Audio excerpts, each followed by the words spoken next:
Okay, let's make a start. Ielts speaking part 2. Describe a person who inspired you to do something interesting. A person who influenced me to do something interesting was my neighbor. She was a famous doctor. I met her in a park near my house where I used to go for morning walk. Here she also came to do for walk.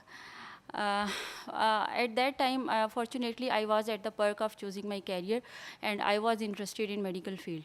So I met her. She used to tell me about her stories and the long journey she did.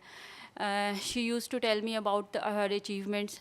It was not easy for her. She made a lot of struggle and crossed too much hardships.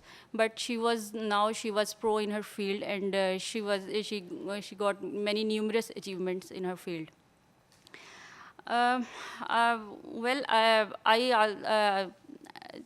through her I through her it become possible for me to come my dreams true, and where I decided that I will also become doctor, how difficult it is that I will become also a doctor.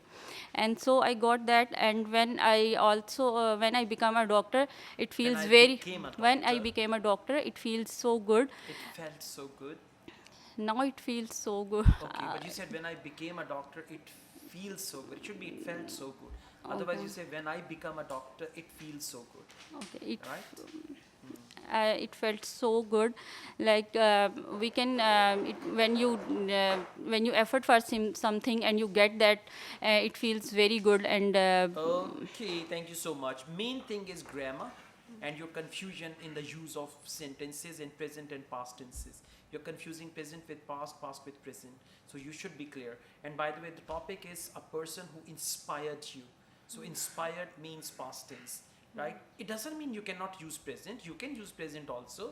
Like you can say, now I have become a doctor. So that So it inspiration feels- helped me. Yeah. So it feels so good. But there should be proper sentence. It cannot be like I became a doctor, it feels so good.